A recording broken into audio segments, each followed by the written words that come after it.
Педагог ретінде мына мысалды келтірсем, Выготскийдің бізде мынандай бір теоремасы бар. Жеке және ортамен дамудың айырмашылығы қандай деп ойлайсыз? Олардың осы жүрегіндегі ұяты жібермейді. Ащы конфет феномен деп атайды екен. Мен адамдарға көмектесу керек. Сол үшін маған ағылшын жақсы білу керек. Сен 4 миллиардердің қасында болсаң, 5-ші миллиардер сен боласың дегендей. Self-study дейтін зат бізге не үшін керек? Феррариді екі алу орын сол үшін дейді. Италиядағы кішкентай бір қалада өмір сүретін адамдар.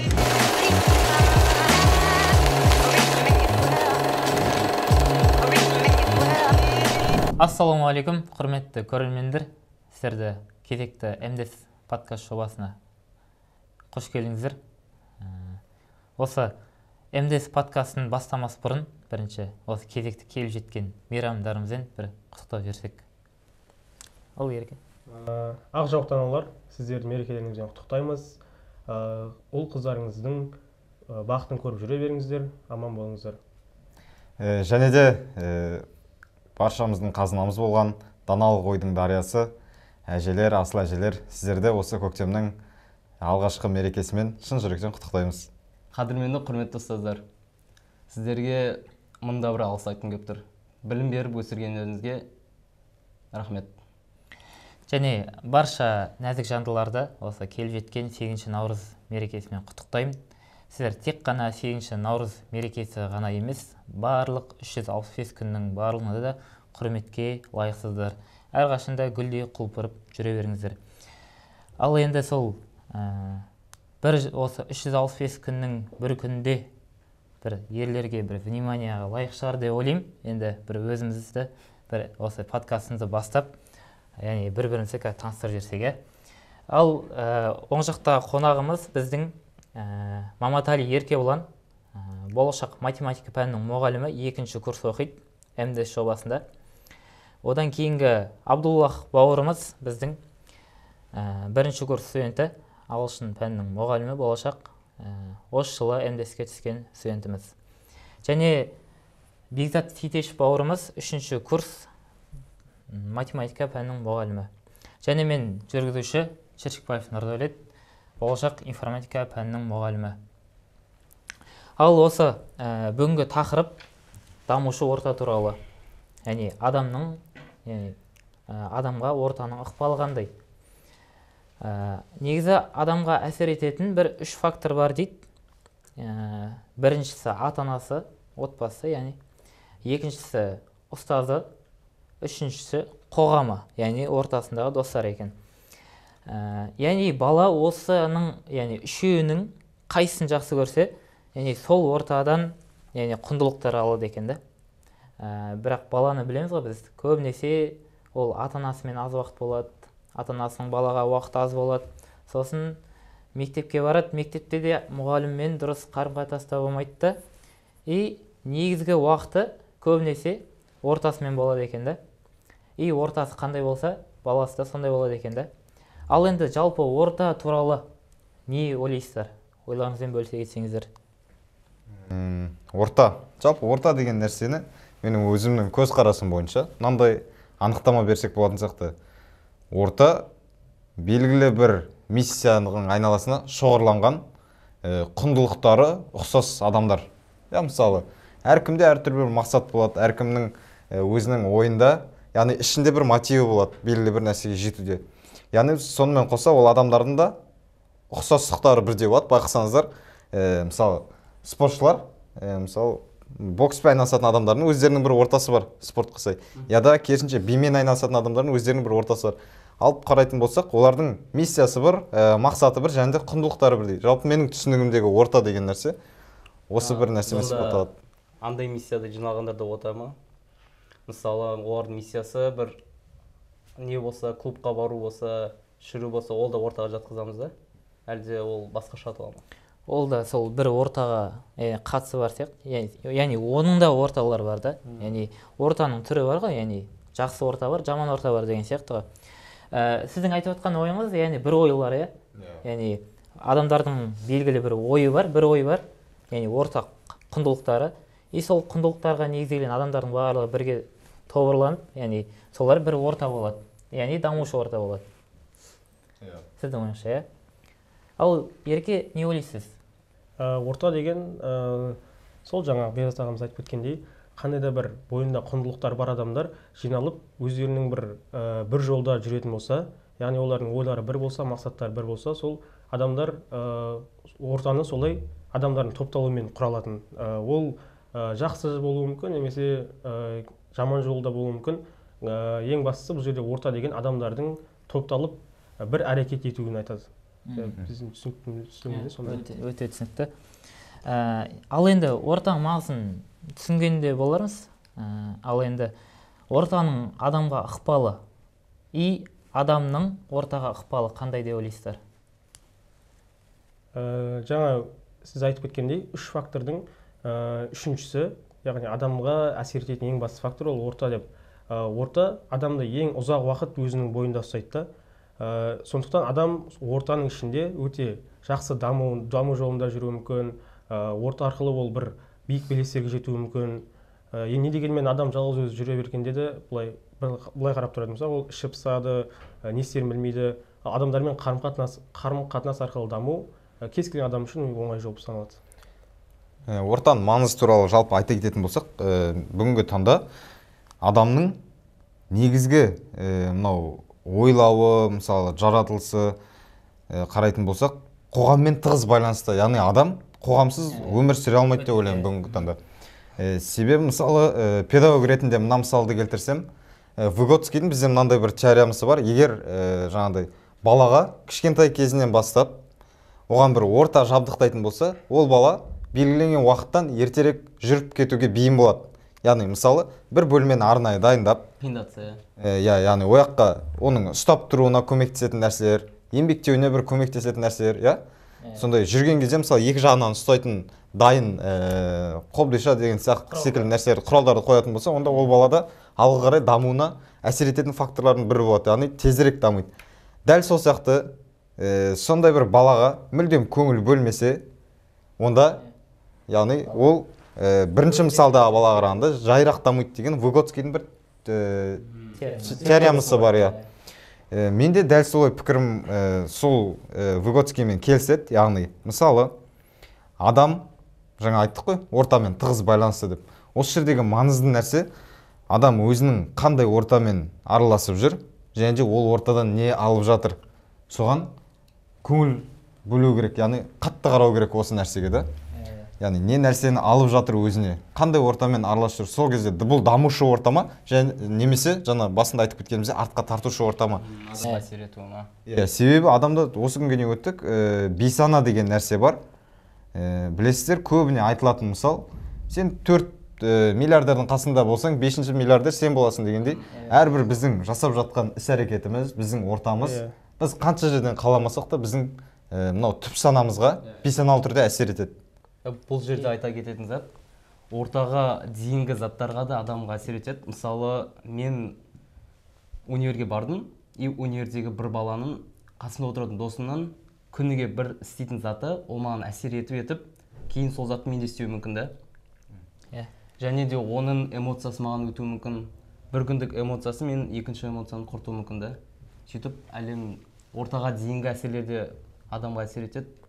Сондықтан ортадағы әсер ол өте күшті. Және осыған байланысты бір нәрсе қосып кетсем, бір мынандай зерттеулер жүргізілген екен, ортаның адамға әсер ету жайлы. Алдымен олар осы тұлғаға орта қалай әсер етеді деген сұрақтан бұрын олар тұлға деген кім деген сұраққа жауап береді. Тұлға дегеніміз ол адамның бір жағынан өзінің қалауы, санасы және ақылы болып, екінші жағынан қоғамдық және әлеуметтік қабілеттер болып, осыларды бір-бірімен ұштастыра алған адамды кемел адам немесе жетілген тұлға деп айтады. Кемелдену үстінде жүрген адам десек болады. Кемелдену үстінде жүрген адам айтады. Және осы жерде одан кейін осы тұлғаға қоршаған ортасының әсерін былай бір ғалымдар тәжірибе ретінде былай жүргізеді екен. Бір балаларды бір бөлмеге отырғызады әрқайсысын, оларға қарама-қарсы бетіне әрқайсысына бір ойыншықтан қояды. Сосын айтады, сендер орындықтарынан тұрмай ойыншықтарды алатын болсаңдар, сендерге конфет берем дейді. Сосын күтеді, сәлден соң ол мен шаруаларым бар дейді, шығып кетеді. Сол кезде шыққан кезде балалар барып ойыншықтарды алады да қайтып келіп отырып болады. Сосын ана ағай сәлден соң қайтып келеді, и көреді да қолдарындағы ойыншықтарды көріп, сендер менің айтқан тапсырмамды орындапсыңдар ғой деп оларға конфет береді әрқайсысына.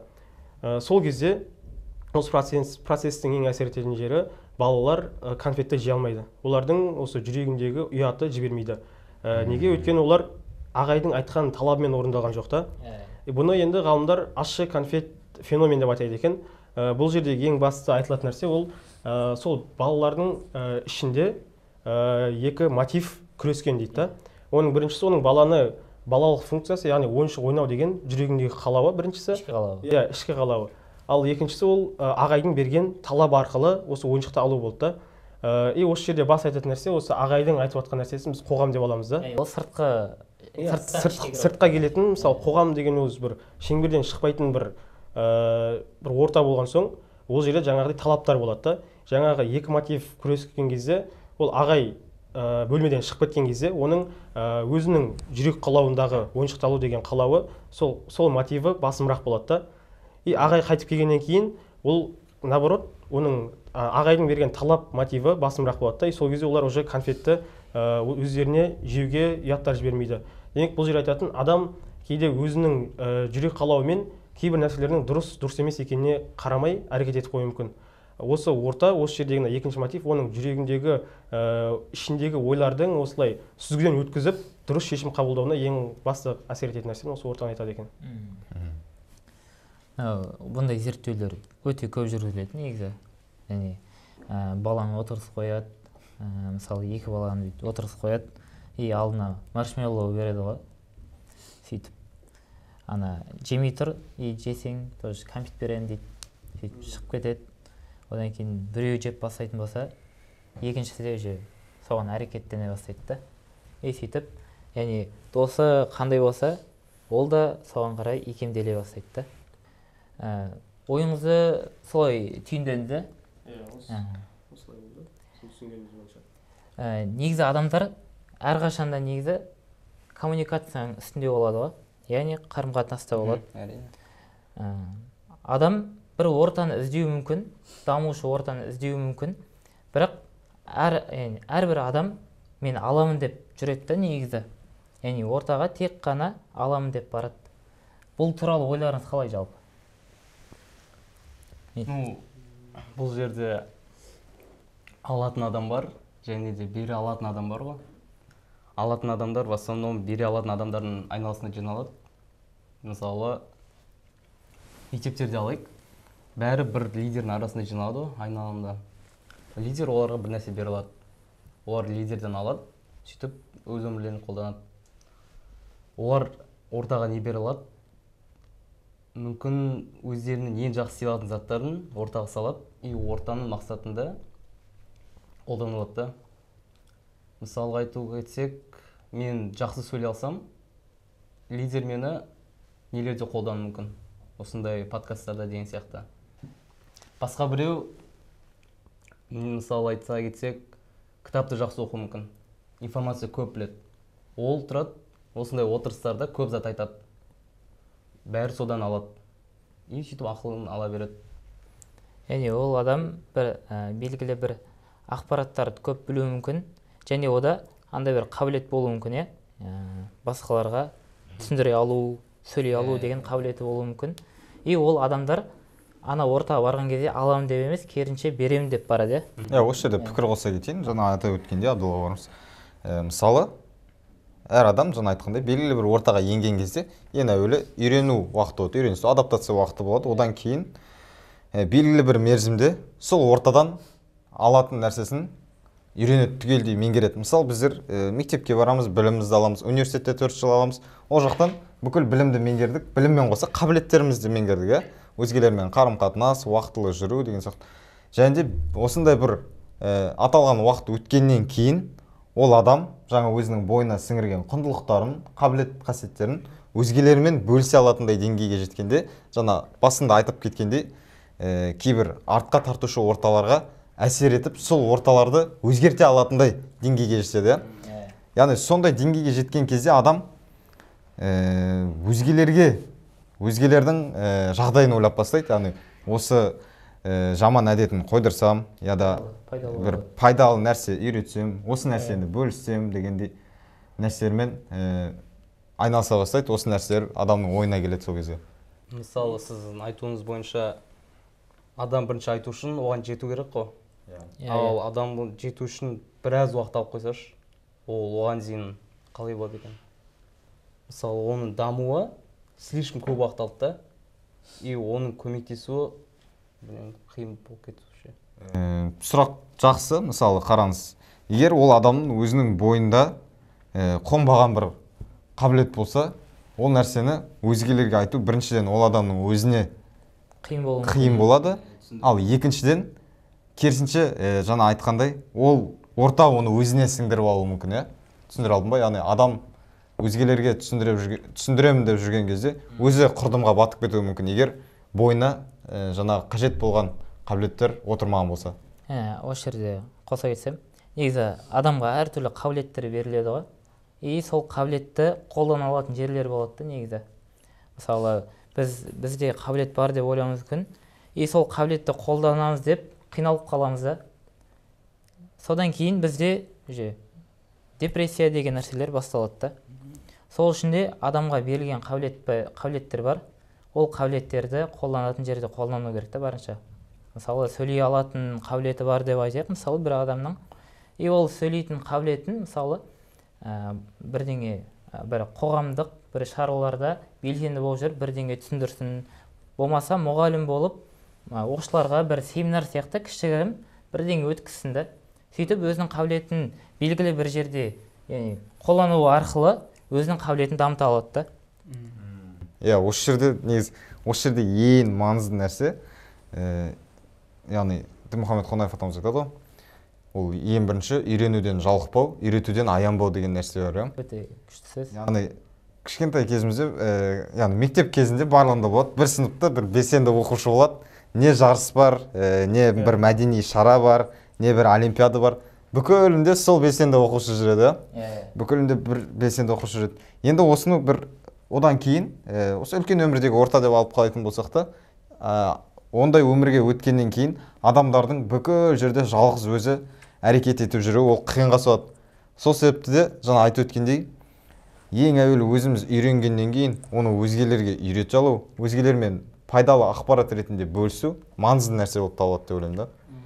Негізі былай, адам жаңа айтқандай, ортадан бір нәрсе аламын деп бару мүмкін, бірақ ортаның әсері ол адамның ниетіне өзгерте алады.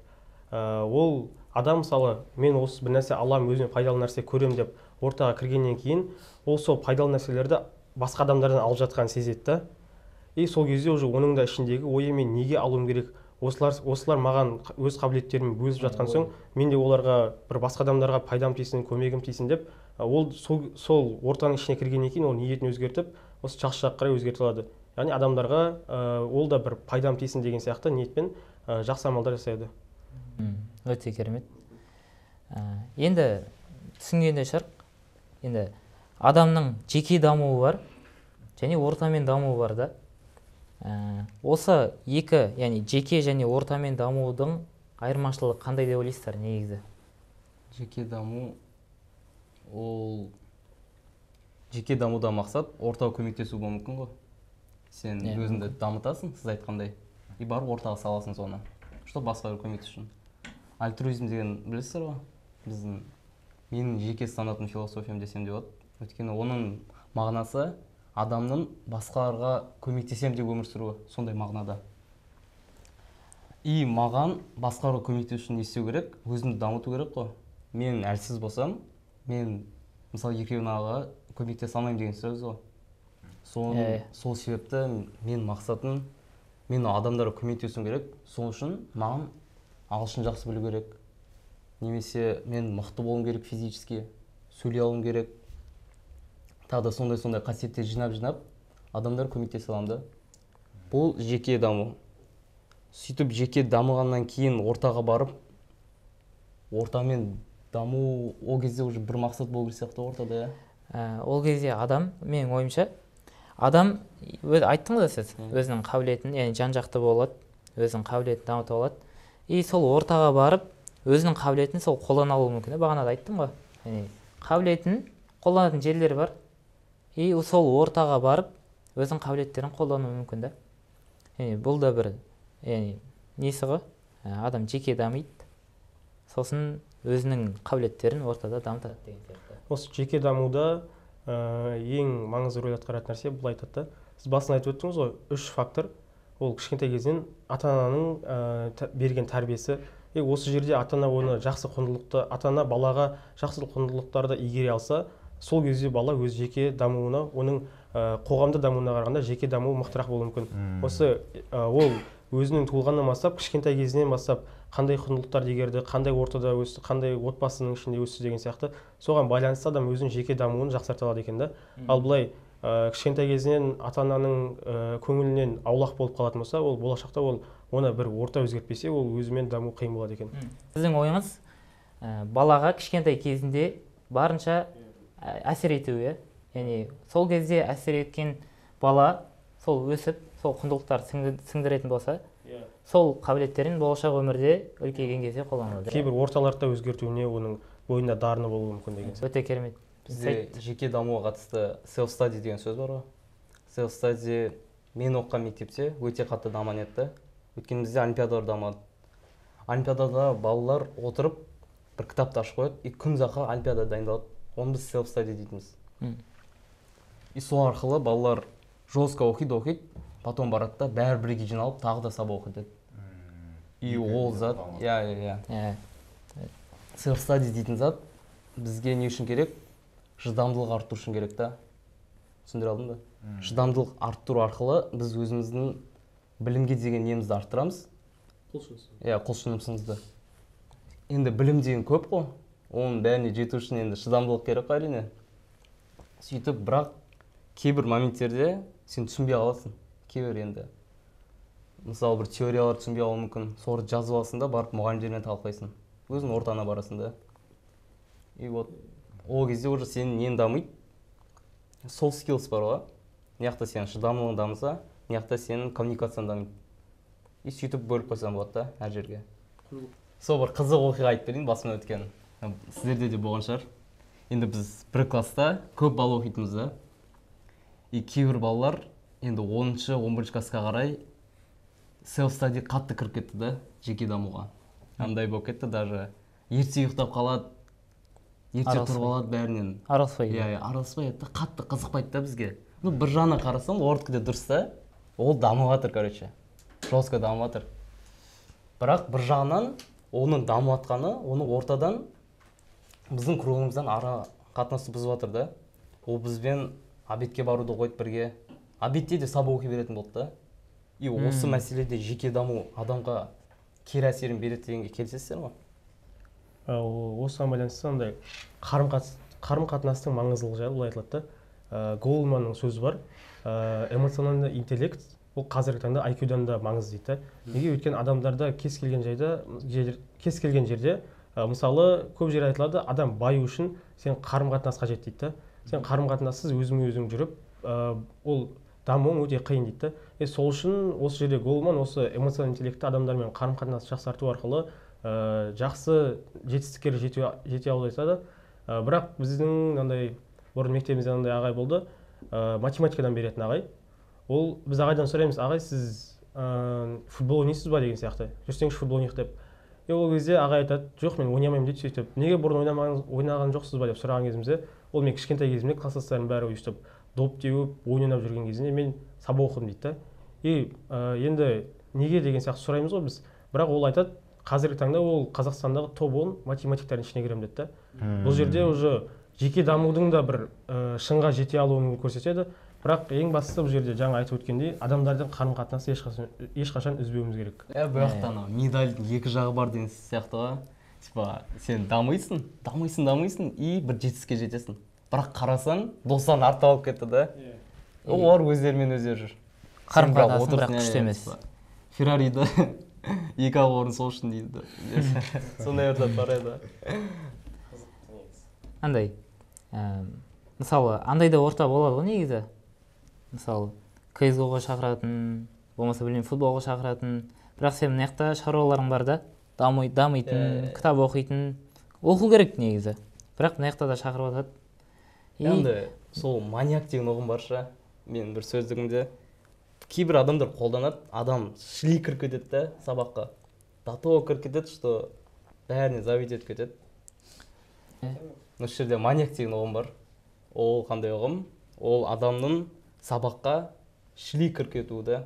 Қатты кіріп кетеді. Қатты дертеніп кетуі. Ол соның кесірінен басқалармен ара қатынасын құртады да. И оның соның қаншалықты керек екені күмән келтіреді да, мысалы. Ол мақұл бір бай болып кетеді, соны жетістікке жетіп, бірақ қасында достарың болмаса, ортаң болмаса бір жақсы көңіл көтеретін. Сол бағана айтып отқан нәрсе де сол ғой. Мысалы сол кітап оқитын уақытың өтіп кетуі мүмкін, бірақ мына жақта да достарың шақырып отырады да. Сол кезде таңдау болады ғой енді сенде. Сол кезде достармен бірге футбол не істейсің да, кетіп қаласың. Соны бауырларыңмен бірге уақыт өткізесің да, бірақ ол нәрсе бір пайдасын беруі мүмкін да. Сол сенің ортаң, достарың. Ол, сен дамайсың, ол әлі уақыт бар, көп негізі дамайтынша, бірақ сен достарыңды да ұмытпау керексің да. Достарың бар.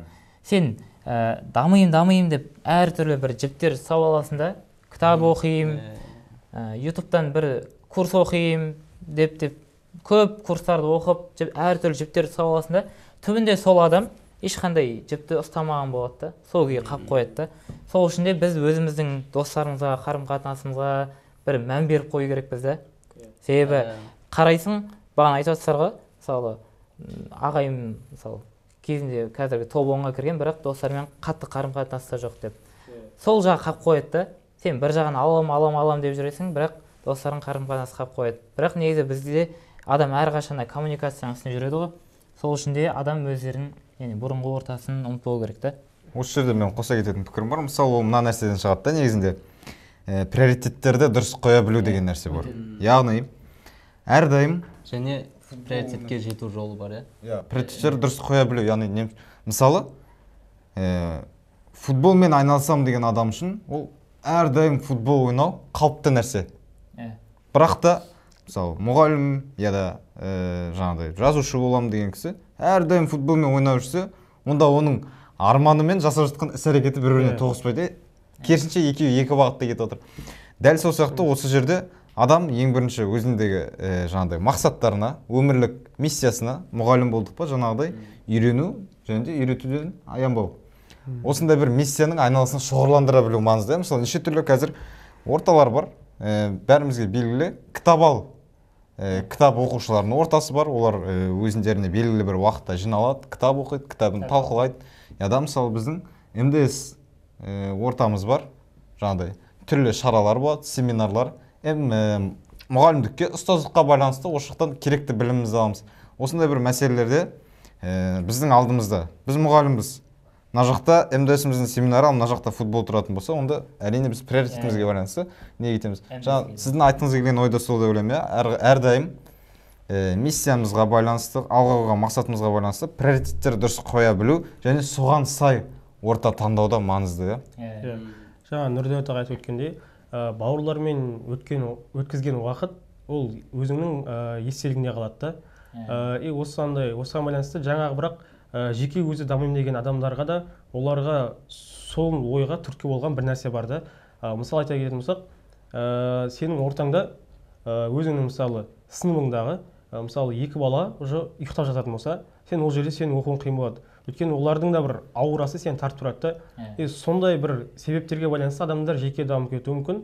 Бірақ осы жеке дамитын адамдарға бір айта кететін сөзім болса, осы мынандай бар екен, психбольница дейді ғой. Жындыханада сол жерде ең көп адамдар негізі математиктер дейді да. Неге? Өйткені олар қатты білімге кіріп кеткен да. Олар қоғамды бұлай уже көз алдынан алып тастаған, тек қана математика деген бір жолды көрген. Сонымен қатты кіріп кете берген.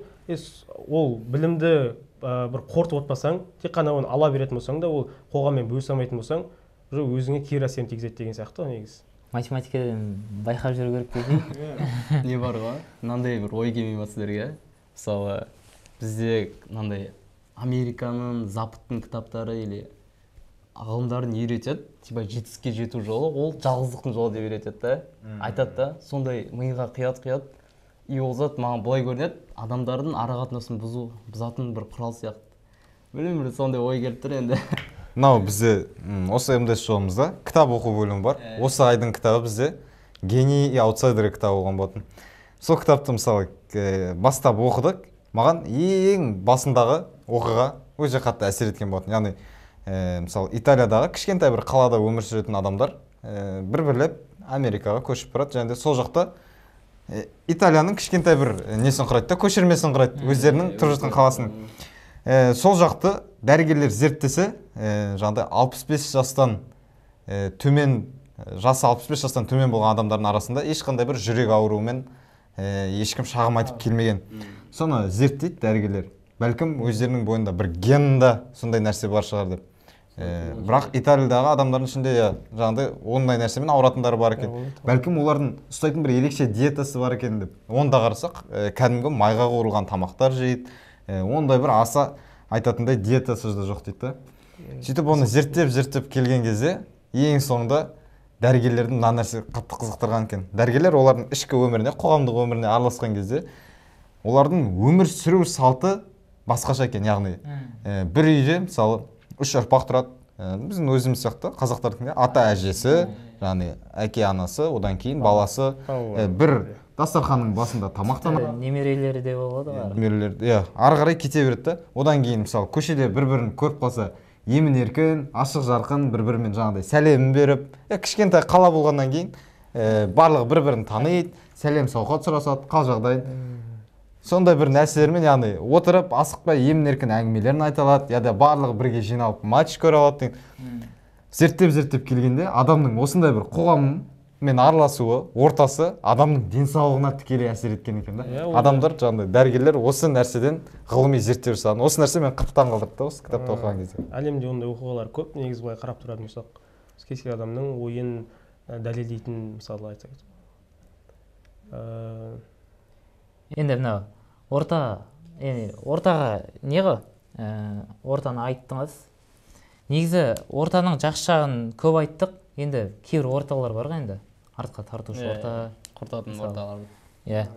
Ол ортаны бірақ негізі баланың өзі таңдайды да. Себебі бала қай ортаны, бағана басын айтып кеттік қой, қай ортаны жақсы көреді, сол ортада болады. Мысалы, ортасында сондай бір жаман іс-әрекеттерге, әдеттерге әуестенетін болса, бала сондай бір ортада болады да. Қандай орта екен, түптің түбінде біле берсек болады да. Сол туралы не дейсіздер? Әрбір адам бір екі ортасы бар сияқты меніңше. Достар болады. Бір ортамен барып отырып қайтады, бір ортамен дамиды деген сияқты. И ақыр соңында кіммен қалады деген сұрақ қой бұл жерде. Мен өзімде де бір-екі ортам болды. Оны жасырудың тым қажеті жоқ. Барып, олармен дамушы ортамен дамисың, ана ортамен барып араласасың. И олармен араласу себебін мен тастап кеткім келген жоқ та. Мысалы, сендер дамымайсыңдар, сендер құртылып жүрсіңдер деп мен кетіп қалсам, ол менің тарапымнан қаншалықты жауапкершіліктен қашу деген. Сол сияқты мен қаншалықты оларға дос болдым осыған дейін сияқты сұрақ қойған. Сізде қазір андай ішкі бір мотив бар сияқты ғой. Яғни ол ортаны өзгерту керек, пайдалы болу керек деген сияқты. Проблеманы шешу ғой, бұл жақта қашу емес, или смириться ету емес. Негізі әрбір адамда бір сондай бір жауапкершілік болу керек сияқты. Себебі айтып отырық қой, барлық адамда сондай бір орта болады негізі. Жақсы ортасы болады, жаман ортасы болады.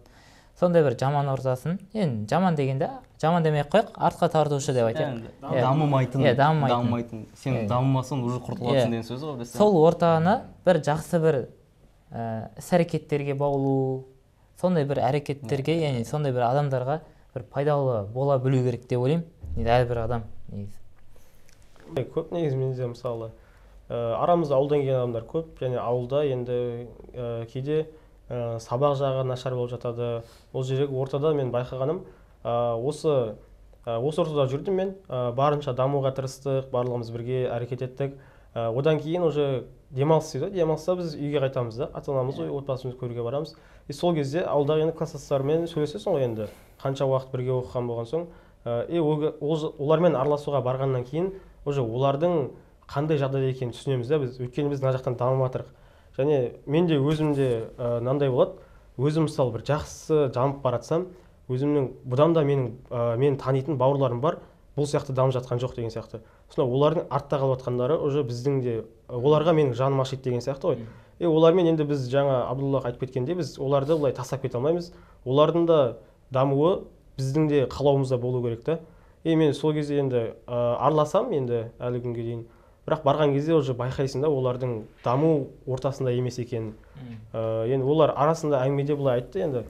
Еркебұлан молодец, сабақ оқиды дейді да. Енді олар оны қандай адам айтады? Сабақ оқымайтын адам айтады да. Мақсат жоқ. Мақсат жоқ. Бұл жерде мен не қуана алмайсың, не өкіне алмайсың да. Олар өзім үшін мен бұл жақсы нәрсе да. Типа оқып жатырмын, дамып жатырмын деген сияқты. Бірақ олардың уже артта қалып жатқанын байқаймыз да. Себебі андай достарың енді олар нақты мақсаты болатын болса, бос нәрсемен айналыспайды да негізі. Сол бағана бір әрекеттермен. Менде мынандай бір түсінік қалыптасты, қараңыздар. Мысалы, жаңа айтып отырмыз, сыныптастарымыз бар, группаластарымыз бар, әрине. Біз таңдайтын орта болады, және де біз таңдамайтын орта болады. Мысалы, сыныптастарымызбен бізде бір сыныптастар болу керек болды. Ол өмірдің заңдылығы. Және де адамдар сол бір нәрсемен жиналды. Олардың да негізгінде бастапқы мақсаты білім алу деген болатын.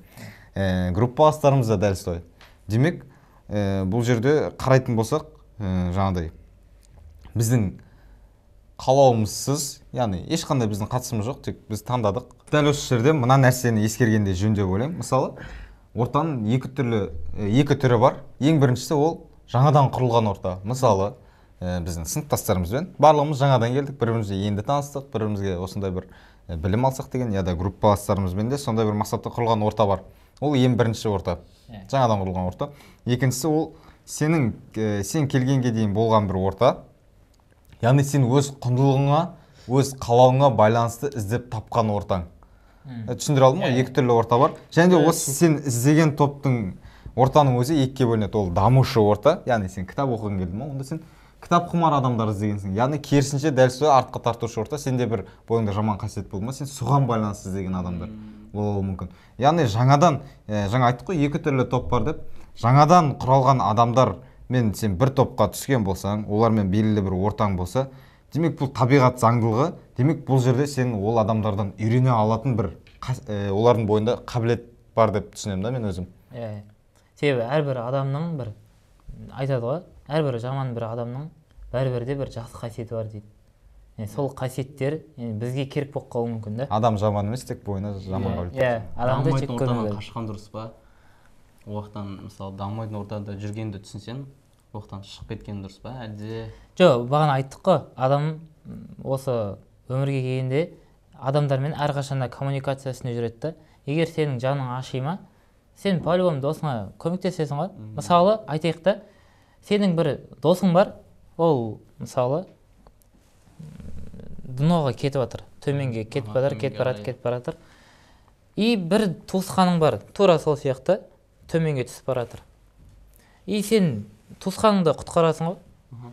Сен барынша туысқаныңа пайдалы болуға тырысасың да. Ал тура сол сияқты сен досыңа да соны қалай білу керексің да. Досыңды да сол төменнен жоғары қарай көтеріп тастау керексің да. Яғни барынша пайдалы болу, барынша сол адамға бір осы көзі ашылсыншы деп, сондай бір іс-әрекеттермен оларға жақындасақ, олар да кейін жоғары көтеріліп, басқа адамдарға да бір пайдалы бола алатын бір мықты тұлға болып шығуы мүмкін да. Сол да, яғни біз ондай ортаны тастап кетпеу керекпіз, керісінше оларға пайдалы бола білу керекпіз да. Мінсіз дос іздесең, доссыз қаласыз ғой. Сол ғой негізі.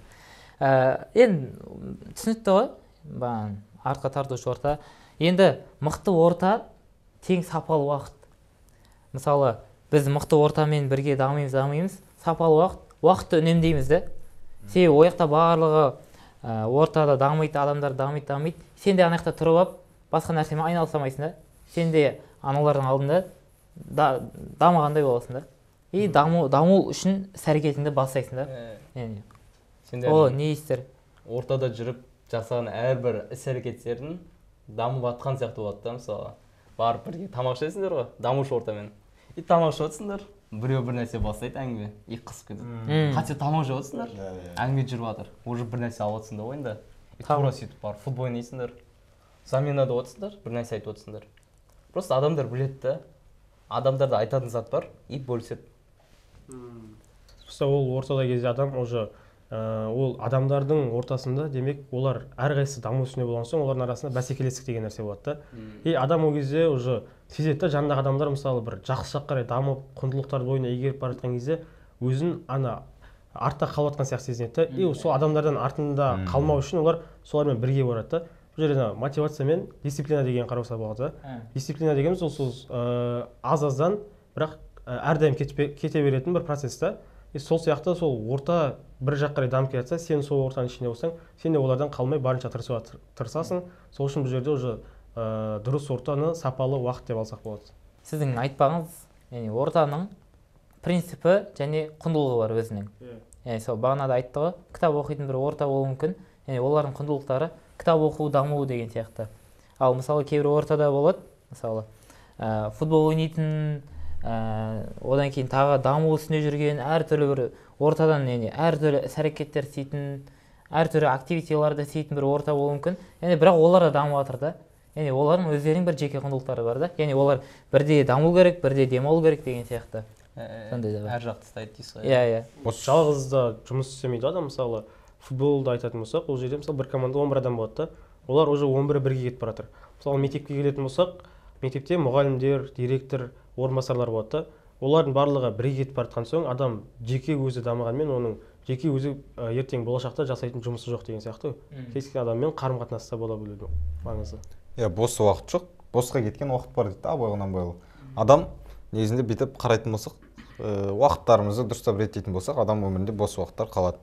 Енді сол уақыттарды жаңа айтқандай дұрыс нәрселермен толтыру маңызды. Мысалы қазіргі төртеуміздің де ең маңызды, ең бір алдағы өмірімізде үлкен рөл ойнайтын бұл жастық шағымызда. Осындай бір жастық шағымызда көптеген қабілеттерді үйренуіміз, мысалы өзгелермен қарым-қатынас, мысалы қабілеттер бар, қарайтын болсақ өзгелермен қарым-қатынаста болу, кітап оқи алу деген сияқты нәрселерді үйрену де маңызды, себебі алдағы уақытта бұл қабілеттер адамның алға қойған мақсатына жетуде көптеген есіктерді ашады үлкен өмірде. Басты құралдар есік болады.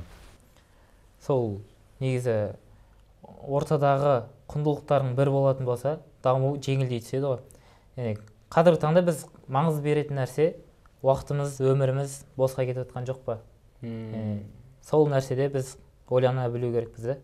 Яғни Абай Құнанбайұлы да қара сөзінде айтады ғой, өз-өзіңнен есеп алып жүруді керексің дейді да. Аптасына бір рет, я болмаса айына бір рет, я болмаса жылына бір рет өз-өзіңнен есеп алып тұру керексің дейді да. Яғни сол үшін біз өзіміздің, яғни босқа кеткен өмірімізді, яғни бір жақтан жақсы жаққа шығарып алу керекпіз да. Қорытындылай келе бір түйіндеп жүрсек, әрқайсымыз бір кішігірім бір-екі сөйлеммен түйіндеп жүрсек, не дейсіздер? Мен айтатын зат, негізі Абайды да қамықтырған осы зат сияқты, бір дамушы ортаның болмауы сол кезде. Ол соны байқап, енді бір мұңын жазады кітапқа, не істепші. И осы уақыт өте келе, енді әрине қазір бар ондай орталар. Сондай ортаның арқасында қазір Қазақстан осындай деңгейге жетіп жатыр. Ол бәрімізге мәлім. Одан басқа енді дамып жатқан орталар бар, индивидтар бар дамып жатқан.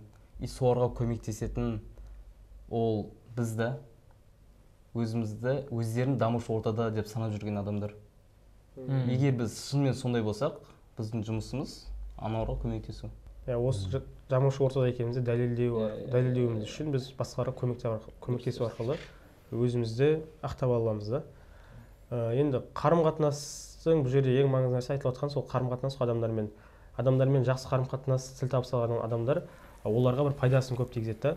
Бірақ қарым-қатынассыз жүргеннің зияны жайлы бір естіген фактым бар еді. Мынандай екен да, шылым шегетін адам қаншалықты өзіне шылым шегу арқылы зиян келтіретін болса, қарым-қатынассыз жалғыз өзі жүрген адамды тура солай өзіне зиян келтіреді. Екеуінің теңдігі бір деген сияқты. Сол үшін біз ортада болуымыз, басқаларға көмектесе алуымыз ол осы қазіргі таңда ең маңызды мәселелердің бірі болып табылады. Мынау алаш зиялылары сенген, ата-бабаларымыз сенген ел болашағы, ұлт болашағы бүгіндегі жастар бізбен сіз. Сол себепті де әрдайым дамуға әрекет жасау, сондай бір жақсы орталар табу бүгінгі таңда біздің міндетіміз деп ойлаймын.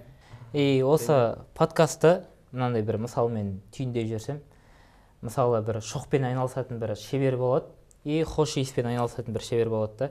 Шоқпен айналысатын адамдардың барлығының достары күйе үстіне иіс сіңіп қалған сондай достар болады да.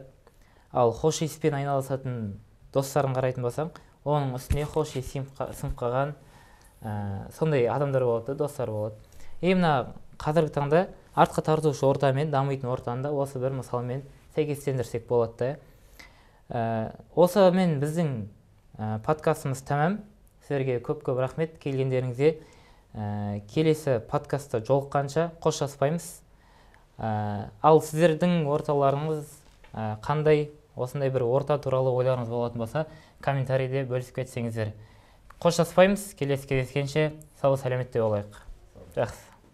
Мына МДС подкастқа тіркелейік, комментарий жазайық, лайк басайық. Осы сіздердің арқыларыңызға біз дамимыз, ары қарай шабыттана береміз. Көп рахмет.